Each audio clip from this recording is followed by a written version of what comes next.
todos y a todas. Buenas tardes. Hoy es 1 de mayo. Son las 2:31 minutos de la tarde. Este es el sol de la tarde, precisamente por RCC Media. Gracias por la audiencia y saludos a todo el panel. Hoy es un día histórico porque hoy es Día del Trabajo, ¿no?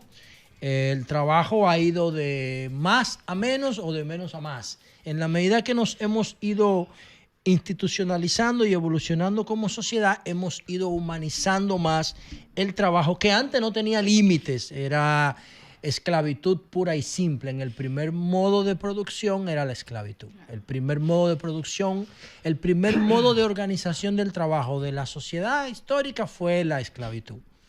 Y entonces... El segundo. ¿Cuál fue el primero? O el mismo comunismo. No, había un método que se llamaba pero no fue la esclavitud, la esclavitud el segundo modo de producción. No, yo creo que fue el primero. Lo que pasa es que a lo que Jonathan se refiere era más un tipo de convivencia. Las comunidades nómadas y recolectoras lo que hacían eran que tenían una distribución, una jerarquía mínima y todo el mundo participaba de la recolección. Pero y producían la para consumir. Cuando se para establecieron consumo. las primeras comunidades, entonces comenzaron a disputarse por los territorios fértiles. Entonces el que se le ganaba al otro esclavizaba a la otra comunidad. El segundo modo de producción es el... estamos hablando de modos de producción que están contabilizados en la historia. ¿Dónde se origina? Hay un problema de interpretación. Hay 5 modos de el Estado, hay la 5 modos de organizar la economía. Pero hay autores que al primero, que es un modo de consumo directo. ¿Qué significa eso? Se llama fisiocracia. Cuando tú no modificas el producto, cuando tú no modificas lo que consume, tú coges un mango y te lo comes. Entonces luego, en la evolución de la sociedad que más o menos lo que narra el Génesis, se dividió en 2 grupos. En los que cultivaban la tierra, o sea, los que cultivaban la tierra y los que cultivaban ganados. Entonces los que cultivaban ganado tenían una ventaja sobre los que cultivaban la tierra. ¿Cuál era la ventaja? Que los que cultivaban la tierra, si hacía mal tiempo, no podían mover el cultivo. La luz, los modos de producción, comunismo primitivo, sociedad esclavista, feudalismo, capitalismo. Exacto. Pero yo te estoy diciendo Querida, que... pero esa fue la primera yo estoy diciendo, yo no tengo contradicción contigo. Yo lo que estoy diciendo que la forma como tú trabajaba en ese primero, que algunos le llaman comunismo primitivo y otros le llaman fisiocracia, que no es más que la tierra te proveía de todo hasta que apareció algo que lo que hay es que... Y era común al colectivo que andaba junto. ¿Qué fue lo que apareció? Que provocó la esclavitud, la escasez. Cuando aparece la escasez es porque había menos comida que gente. ¿Me explico? Y cuando aparece la escasez es que la escasez da lugar a la economía. Y cuando apareció la economía fue que 2 grupos, uno se dedicó a cultivar la tierra y otro a cultivar ganado. Como el ganado tenía el factor de movilidad, terminó esclavizando a los que cultivaban la tierra. Esa es la figura de Adán, de ¿cómo se llama? Eso es una relación de Adán y Caín y Abel. Pero esa es la relación que tú haces, pero el esclavismo es eso, una expropiación. Además, no solamente la escasez, es que un grupo expropia al otro de sus pertenencias, entonces lo utiliza como mano de producción. Al final yo pienso que en las primeras comunidades el objetivo no era trabajar ni era producir nada. Yo pienso que por eso no es un modelo de producción, porque al principio pero no es lo que pensemos, es lo que dice Jonathan, la ciencia. yo te escuché atentamente. Entonces vamos a cumplir los acuerdos para evitar el problema de ayer. Trata de ¿verdad? Porque ayer fue algo bastante feo. Vamos arriba. Vamos, entonces la pregunta. Perdón, discúlpame, Emilio, para terminar mi idea. Perdón. O sea, en principio, los seres humanos no andaban produciendo ni trabajando, andaban sobreviviendo. O sea, la gente eran nómadas, estaban en espacios y ellos cultivaban, hacían todo lo que José y ustedes han mencionado, pero no creo que lo hicieran con un fin de producir nada ni de acumular riqueza. Lo hacían como parte de su sobrevivencia en ese espacio que era inhóspito muchas veces para poder preservarse como especie. Así mismo. Entonces, luego, cuando mejoró la seguridad física del grupo, entonces el grupo creció más que la comida. Y esa economía de subsistencia o de sobrevivencia dio lugar a una administración de la escasez. Claro. Y a partir de ahí es que surge el modo formal que yo considero, porque es un tema interpretativo, claro, que es la esclavitud, y luego de la esclavitud fuimos evolucionando hasta lo que tenemos hoy, que es una jornada. Muy certera las explicaciones de ustedes, maravillosa. Ahora, ¿por qué se conmemora y se celebra un día como hoy, el Día Internacional del Trabajo? Bueno, eso tiene que ver con, Fafa, tú puedes el 1 de mayo en Estados Unidos. Sí, lo de High exactamente, fueron. Sí, pero antes que Fafa explique, que lo va a hacer que el que tenemos experiencia. Contra los anarquistas que el 1 de mayo lideraron la gran huelga. Yo voy a venir a la por las 8 horas. Yo voy a venir a la República Dominicana y Fafa fue testigo presencial de eso. Cuando en los 12 años de la República del Miedo que encabezó Joaquín Balaguer, que a veces yo pienso que Joan Manuel Serrat no le escribió tío Alberto a Franco, sino a Balaguer, porque se fue sin un pellizquito. En esa otrora y poderosa Central General de Trabajadores CGT, recuerdo esos momentos epopélicos e históricos con Julito de Peña Valdés, Fafa, Francisco Antonio Santos y Luis Mojica de San Pedro de Macorís, que enfrentaron la semidictadura de Balaguer, y un 1 de mayo aquí se celebraba de una manera grandilocuente. Sí, pero ya la sociedad no. Ahora voy a caer. Eso se superó. Se superó satisfactoriamente. No es lo mismo. Yo tengo mucho respeto por Rafael Pepe Abreu.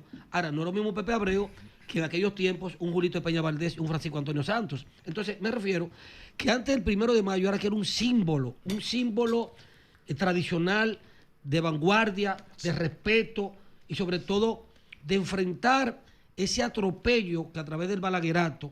Lo que pasa es, Emilio, discúlpame, lo que pasa es que ayer Andy decía aquí que en el año 1992 no solamente se logró promover el Código Tributario, también se logró promover el Código Laboral. Sí. Entonces, a partir de la caída del muro de Berlín de 1990, las condiciones de trabajo se hicieron universales después de la caída del muro. Entonces, a partir de ahí, los sindicatos dejaron de jugar el rol que jugaban cuando la Guerra Fría. Y en República Dominicana hemos avanzado tanto que, por ejemplo, espacios que eran sindicatos, como los grupos choferiles, fueron mandados a convertirse en empresas. Es bueno recordar. Y se convirtieron en empresas y ahora tienen las dos definiciones. Por ejemplo, Fenatrado, tú lo puedes definir como empresa y como sindicato. Sí, no han sido sindicatos. En el mundo todavía, el mundo industrializado, existen los sindicatos. Por ejemplo, España, Europa, Francia, por ejemplo. Pero ya no tienen sentido. Lo que pasa es la libertad es limitada. Por ejemplo, aquí persiguen los sindicatos. Están virtuando mi planteamiento. Yo lo que quiero decir una cosa es que esos hombres hay que recordarlos. Francisco Santos, le vamos a hacer un acto el día 3 de mayo. Julito de Peña Valdés y Luis Mojica de San Pedro de Macorís. Y lo digo, ¿sabe por qué? Porque un 1 de mayo aquí era una fecha histórica que se respetaba. Es verdad. Que el pueblo se tiraba a las calles. Una Chocín también, recuerdo. Bien, eso cumplió su rol. Yo recuerdo también, siendo muy pequeño, la presidencia de la ADP, Rafael Santos, que prácticamente ejerció su presidencia en la clandestinidad. Señora, que había un acoso.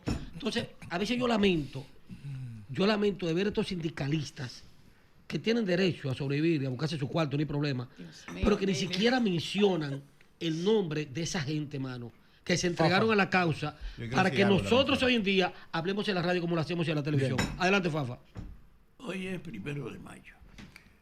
Independientemente del origen, lo que traducía el 1 de mayo era el poder de los trabajadores, que estaba expresado en reclamar, sobre todo en todas partes, un reconocimiento, porque fue organizado que el trabajador logró que tuviese algún tipo de concesión, porque desde la esclavitud, que nos precedió a todos, hasta el auge del capitalismo, hay un predominio de la propiedad, no del trabajo. Sí. Y desde ese punto de vista, la organización de los trabajadores tuvo en la victoria del comunismo una referencia en el sentido de que allá privilegiaban el trabajo y no el capital. Pero eso no tuvo mucha trascendencia porque tenía un antagonismo con la propiedad que era la jerarquía. Hoy es la aristocracia empresarial la que manda en esta parte del mundo y los trabajadores son cada vez menos significativos. Aquí en el país es verdad una de las partes más heroicas de la lucha por la democracia es la de los trabajadores, reclamando sus derechos y respaldando el derecho de los otros. Sin embargo, hoy el sindicalismo no tiene fuerza. Ha habido una disolución del peso del trabajo. Primero, por el desarrollo tecnológico, que ha roto la precariedad que tenían los oficios. Yo era sastre cuando era muchacho, aprendí a hacer pantalón. Artesano. Y al lado mío estaba una zapatería y la sombrería de mi abuelo. Artesanos también. Eran artesanos de oficio. Estos eran los oficios. Ya no. Yo trabajé como ayudante a carpintero en la fundación, en la creación del Hotel Embajador, en mi primer sueldo. Es decir, había una actividad donde tú encontrabas un espacio en las funciones laborales que eran limitadas. En la medida que ha crecido el problema de la tecnificación y de la variedad, se ha nulificado el papel de los trabajadores. Eran trabajadores del campo, trabajadores industriales, trabajadores comerciales. Y eso era una fuerza. Y hoy los supermercados se han tragado a la pulpería. Sí, hay otro factor. Hay una realidad hoy. El trabajo sigue siendo una labor que cada vez tiende a multiplicar su esfera con la tecnología, y eso ha ayudado a que la vieja idea de la fuerza se haya diluido. Pero sigue siendo el trabajador un meritorio activista de la actividad económica. Jonathan. Quiero compartir otros detalles de la situación de los sindicatos y de los trabajadores FAFA hoy, características de esta situación. Y es que, primero, el trabajo sigue siendo la principal actividad de organización humana. Toda la vida de la inmensa mayoría de la población existe alrededor del trabajo, los niños alrededor del trabajo de los padres, y la agenda de los padres, de los adultos, desde que se levante en la mañana, sea formal o informal, es alrededor del trabajo. El trabajo es la actividad que organiza a los seres humanos. La escuela se piensa para el trabajo, la universidad se piensa para el trabajo, se diseña para el trabajo. Los matrimonios se preparan en el marco de una proyección de lo que se va a trabajar o no. Es la actividad humana por excelencia y de organización social. En nuestro país, por el alto nivel de informalidad de la economía, pasamos a tener un país que era agrario, pero también tenía un sector productivo fuerte en algunos puntos del país, industriales también, pasó a un nivel de informalidad casi de 60%.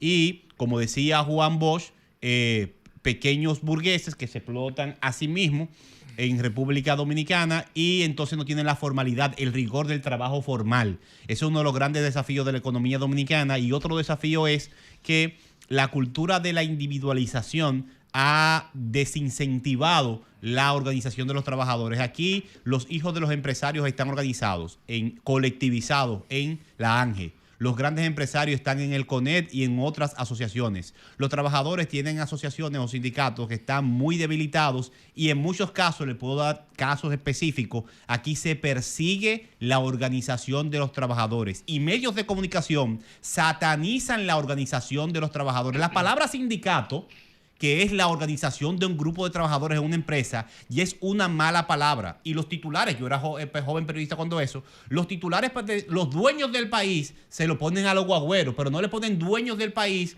a los grupos empresariales y sus gestiones. Pero yo entiendo lo que tú dices, pero hemos avanzado mucho. Y de hecho, hemos avanzado mucho. Hay una informalidad muy fuerte que anda por el orden del 56% de la economía. Y está el tema haitiano. O sea, el tema haitiano, por eso es que yo insisto en que hay que medir su impacto, porque los haitianos hacen los trabajos que ya los dominicanos no quieren hacer. Pero no se pueden organizar como otros trabajadores. No se les permite. No se les permite porque el nivel de fragilidad, no es que eso lo permite, es que ellos no se pueden dar ese lujo por el nivel de vulnerabilidad que tienen. No se puede dar el lujo de organizarse porque nadie lo va a contratar. Pero el Estado de Derecho, lamentablemente. Trabajadores, guachimanes. Y seguir en la informalidad. ¿Hay actualmente sindicalistas? Sí, claro, hay sindicatos, pero que ejercen el trabajo con probidad. Sí, claro, lo que pasa es que ya el sindicalismo, como tú tienes un código que permanentemente se revisa y se actualiza, ya no tiene el mismo rol de cuando no teníamos el código, y es por eso lo que yo trataba de decir. Y jóvenes que cuando intentan organizarse y reivindicar en colectivo en sus empresas, aquí lo votan. Pero lo que yo te quiero decir que como antes no tenías la alternativa del código, no tenía pactos. Ahora hay pero con el mismo código se violan el derecho de trabajadores. Y al que intenta reivindicarlo lo cancelan. Por eso es que tenemos que seguir forzando. ¿Por qué? Oigan, qué contradicción, perdón, Félix. En la medida que nosotros conseguimos conquistas para los trabajadores, en esa misma medida, si hay otros países que no hacen lo mismo, por la importancia de este código, perdemos competitividad. Claro. Por ejemplo, ¿por qué yo digo que es imposible que Estados Unidos manufacture? Lo digo todos los días. Porque el costo laboral de Estados Unidos, por todas las conquistas que estamos citando, se vuelve muy alto. Lleva 100 años. Pero en China no hay derechos de los trabajadores, no hay sindicatos, no hay nada. Es una dictadura. Ahí se puede. Y ahí se puede. Entonces China es más competitivo que nosotros. ¿Tú comprendes? Y nosotros somos más competitivos que Estados Unidos.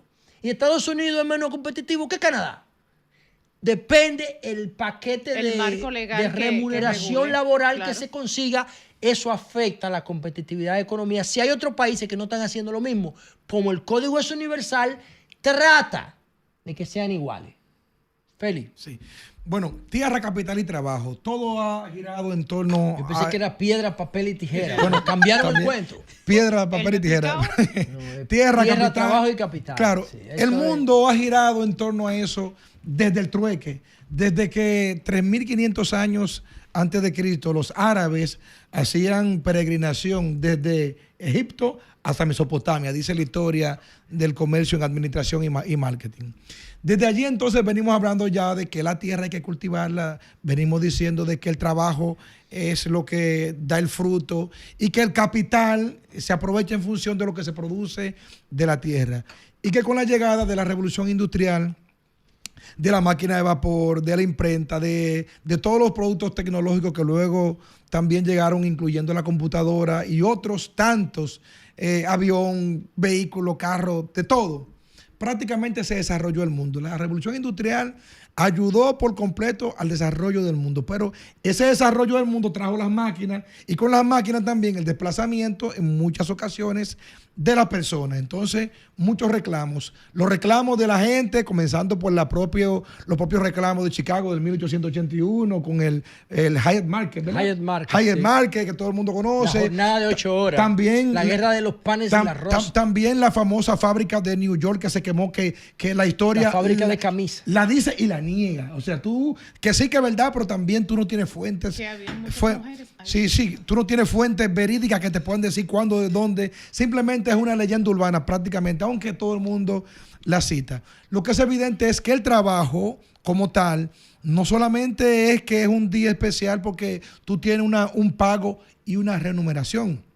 No, es que ese trabajo inspiró revoluciones del mundo que son ejemplos, como la Revolución Rusa. La Revolución Rusa del 1917 fue una revolución del soviet, como le dicen ellos, ¿verdad? Bueno, sí, porque el socialismo fue que los partidos políticos nacen en esa lucha. En esa lucha. El socialismo ha hecho esos soportes. Entonces el soviet que eligió el ruso, el hijo del proletariado, de que tenía que tener participación en los intereses o en las ganancias de la empresa, y que entonces esa revolución se forjó con líderes políticos delante, pero con miles de estudiantes detrás apoyando las causas sociales, en este caso, para el tema del empleo. Que Mao luego lo tomó diferente, en vez de tomar el trabajo, tomó la tierra para la revolución de Mao del 49. Europa, ¿qué hizo Europa después de la Segunda Guerra Mundial y antes de la caída del muro?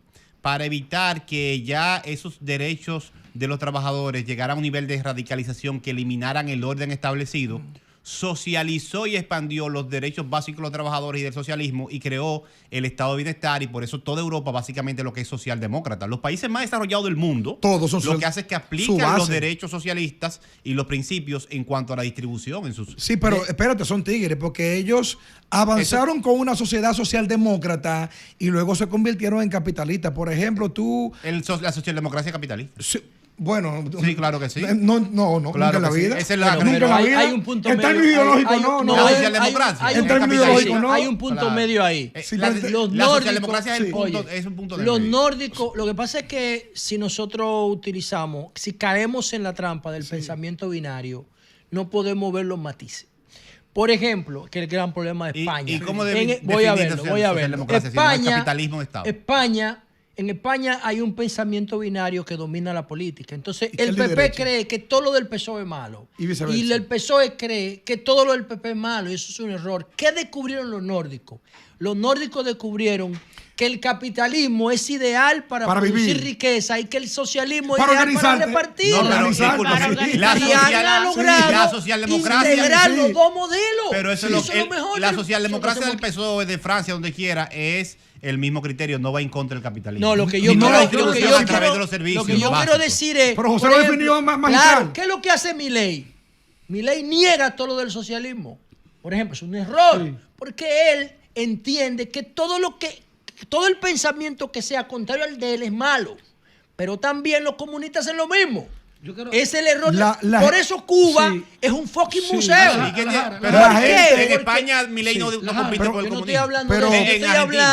Yo estoy hablando de cuando tú coges los dos modelos, perdón, Félix, el socialismo y el capitalismo, y los juntas. Como han hecho los nórdicos.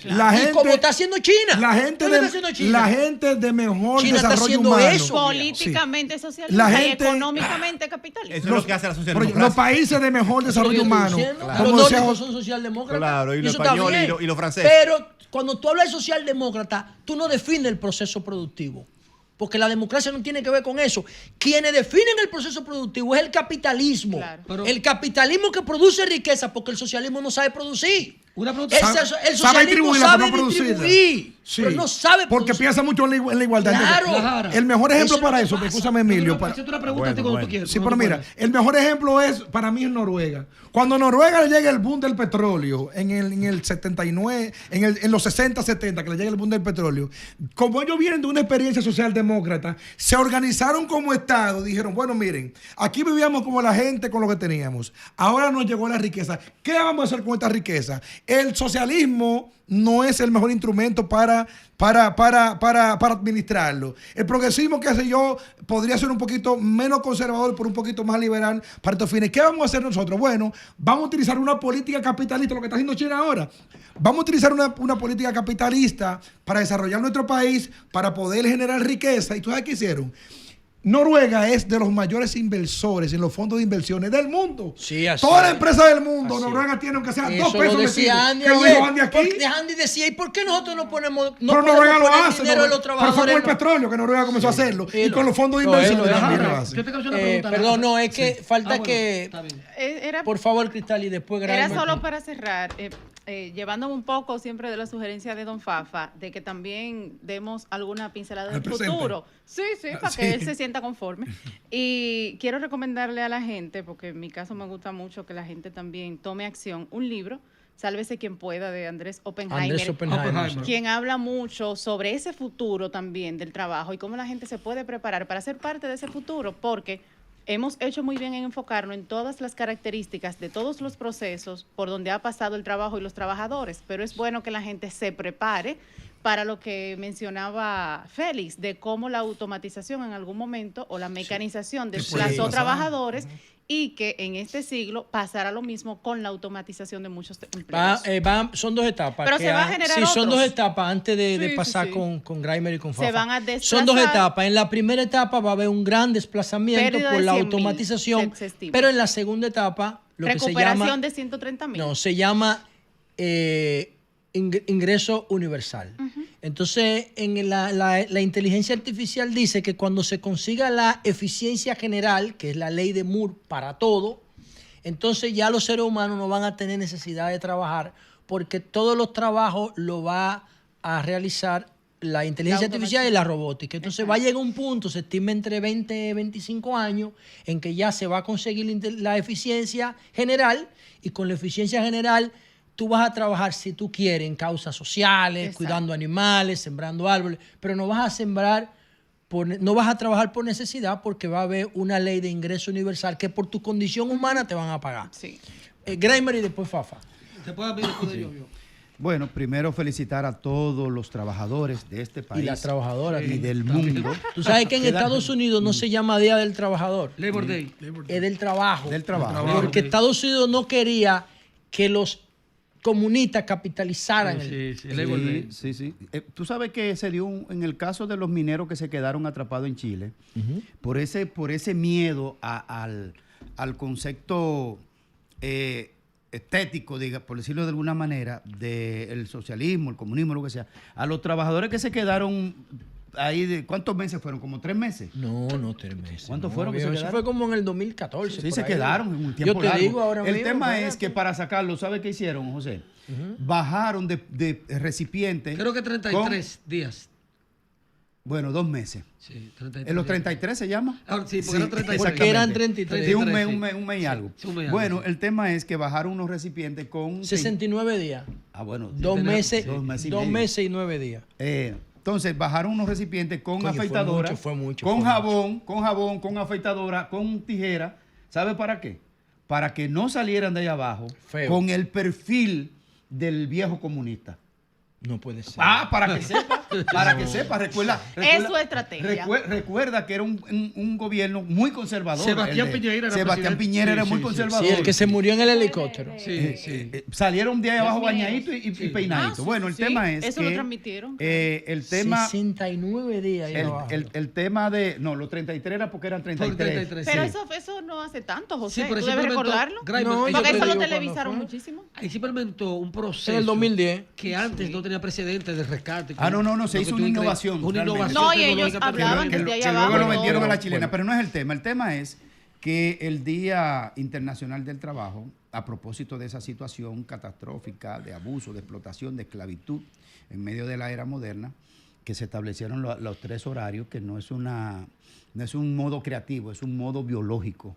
Las 3 divisiones del día, que es las 8 horas de sueño, las 8 horas de trabajo, que ahí que surgen las 8 horas de trabajo. Y las 8 horas de descanso. Es un modelo científico médico de por qué 8 horas de trabajo. Porque quizá asociado a los relojes circadianos, ¿no? Exacto, es basado en eso. Entonces son las 8 horas de sueño, las 8 horas de trabajo y las 8 horas para esparcimiento y otras actividades, ¿verdad? Ahí que salen los ciclos. Aunque Elon Musk y Jack Ma, el de Alibaba, promueven el modelo 45. Y mientras que son, 12 por 5.